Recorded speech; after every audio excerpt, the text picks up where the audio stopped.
दक्ष प्रजापति ने क्रोध किया और महायज्ञ रख लिया कि मैं एक बड़ा यज्ञ करूंगा, सबको बुलाऊंगा लेकिन शिव को नहीं बुलाऊंगा। महादेव को दूर कर दिया, यज्ञ रखा, सारे देवताओं को निमंत्रण दिया और यहाँ तक अपनी पुत्री सती तक को भी कोई निमंत्रण नहीं दिया। अकड़ में चूर था, अहंकार में चूर था। हमारी कुशलताएं कितनी भी हों, यदि विनम्रता नहीं है हमारे भीतर तो वो बेमतलब की हैं, बेकार की हैं। ऊंचाइयां विनम्रता से ही पाई जा सकती है, अकड़ से कोई ऊंचा नहीं होता आज तक। यह बात सत्य है। झुकता वही है जिसमें जान होती है, अकड़ना तो मुर्दे की पहचान होती है। मुर्दे अकड़ते हैं, जिंदे हो अभी फिर क्यों अकड़ रहे हो? जिंदे व्यक्ति का काम है विनम्र होना, झुकना सीखना। पहाड़ पर चढ़ता हुआ व्यक्ति अपने आप झुकता है और उससे उतरता हुआ अपने आप अकड़ जाता है। तो कोई जब झुकता हुआ मिले तो समझना ये ऊंचाइयों की ओर जा रहा है, और कोई अकड़ता हुआ मिले तो समझना ये पतन की ओर जा रहा है, नीचे की ओर जा रहा है, बर्बादी की ओर जा रहा है। इसलिए विनम्रता जीवन में बहुत आवश्यक है। जो कुछ भी आपके पास है वो सब होते हुए भी जो विनम्र है वही बड़ा है। धन से, बल से, उम्र से कोई बड़ा नहीं होता। धन से धनवान होता है, बल से बलवान कहलाया जाता है, बड़ी उम्र से बूढ़ा कहलाया जाता है, बड़ा नहीं कहलाया जाता है। बड़ा वही है जो सब कुछ पाकर भी जो जितना विनम्र है, जितना सहज है, जितना परोपकारी है, जितना सबके लिए हितकारी है, वही बड़ा है। बड़ा हुआ तो क्या हुआ, जैसे पेड़ खजूर, पंछी को छाया नहीं, फल लागे अति दूर, किसी के काम ही नहीं आए। ऐसे बड़े होने से फायदा क्या है? बने रहो अपने आप में बड़े। कुछ बड़ा बनना है तो बड़प्पन दिखना भी तो चाहिए। बड़ो बड़ाई ना करे, बड़ो न बोले बोल, रही मन हीरा कब कहे लाख टकाया कुम। खुद से कभी बड़ा व्यक्ति ये नहीं कहेगा कि मैं कुछ हूं। अगर कोई कहे कि मैं बहुत बड़ा पंडित हूं, मैं बहुत बड़ा ज्ञानी हूं, मैं बहुत बड़ा जानकार हूं, तो समझना ये कुछ नहीं है, बस ढोल है बज रहा है खाली। कोई कहे कि मेरे पास बहुत कुछ है, धन संपत्ति, समझना कुछ नहीं है बेचारे के पास। क्योंकि कभी भी हीरा ये नहीं कहता कि मैं हीरा हूं, हीरे की चमक बता देती है कि वो हीरा है। वैसे तो बनिए। आज सती मैया ने देखा सब देवी देवता मेरे पिता के यहाँ यज्ञ में जा रहे हैं, मैं नहीं जा पा रही हूँ, तो शिवजी से प्रार्थना करना चाहा है।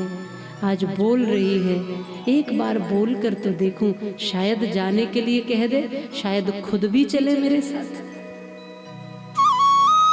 आज मन किया है कि पिता के यहाँ जाया जाए, सब जा रहे हैं तो मुझे भी जाना चाहिए। निमंत्रण नहीं आया फिर भी मन में सोचती है माता सती। और आज भगवान से बड़े विनम्र शब्दों में भावपूर्ण कहा है। भगवान शिव कहते हैं, कोई निमंत्रण आया? बोले नहीं आया। तो कहे नीक मोरे हूँ मन भावा, यह अनुचित नहीं नेवत पठावा। दक्ष सकल निज सुता बुलाई, और हमरे बयर तुमऊ बिसराई। जो बिन बोले जाओ भवानी, रह न शील स्नेह न कानी। क्यों? क्योंकि आवत ही हर से नहीं, और नैनन नहीं स्नेह तुलसी वहां न जाइए। चाहे कंचन बरसे में, चाहे आपके ऊपर सोने की वर्षा करता हो कोई,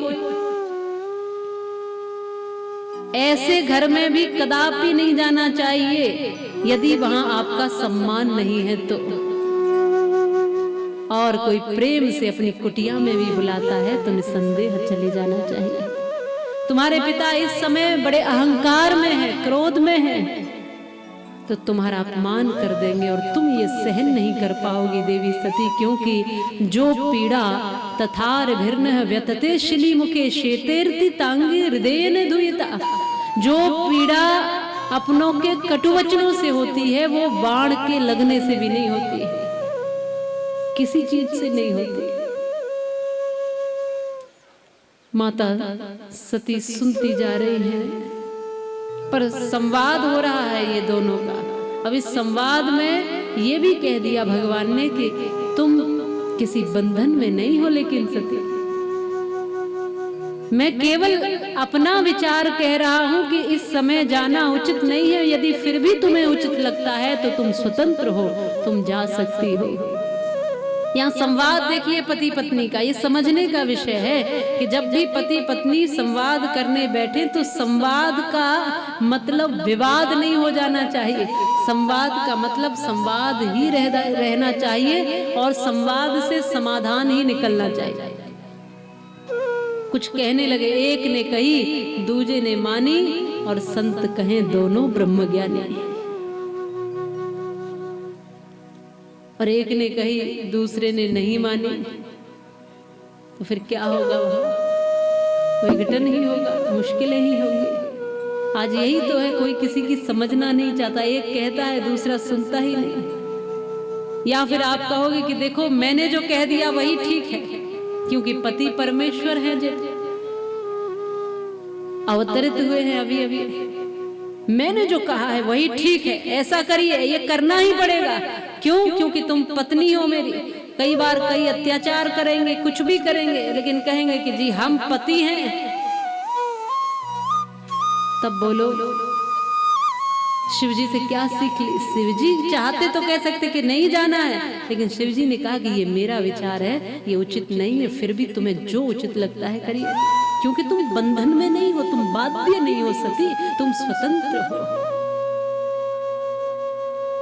कई बार आप कहती हो कि नहीं, हम जो चाहते हैं वैसा ही होना चाहिए। कई बार आप कहते हैं कि हम जो चाहते हैं वैसा ही होना चाहिए। तो दोनों में ही गड़बड़ है।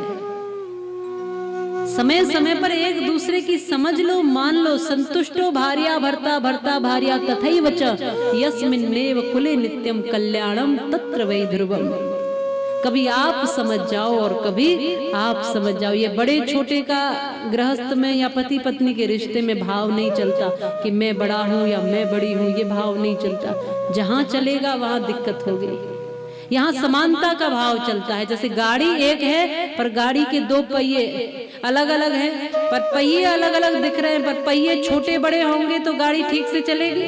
पहिए एक ही जैसे चाहिए तभी गाड़ी ठीक से चलेगी। तो गृहस्थ रूपी गाड़ी के लिए पति पत्नी दो पहिए ही है, और उन दोनों को एक समान, एक विचारधारा वाला बनना ही पड़ेगा। और यदि परिवार में तो छोटा बड़ा चलता नहीं, फिर भी तुम्हें लगता है कि तुम बड़े हो या तुम बड़े हो, तो ये मान लो कि जैसे लोटा होता है वो छोटा होता है, घड़ा बड़ा होता है, पर लोटे में घड़े से यदि पानी डालना है तो थोड़ा सा घड़े को भी झुकना होता है और थोड़ा सा लोटे को भी झुकना होता है। थोड़ा थोड़ा रिश्तों में झुकाव होना ही चाहिए। अकड़ रिश्तों को खत्म कर देती है, समाप्त कर देती है। आज गृहस्थ में आप देख रहे हो, ये तलाक कभी सुना ही नहीं था, होता ही नहीं था, क्योंकि तलाक जो है उर्दू का शब्द है और डिवोर्स जो है अंग्रेजी का शब्द है। लेकिन हमारी संस्कृति में ऐसे शब्द की कहीं गुंजाइश ही नहीं है।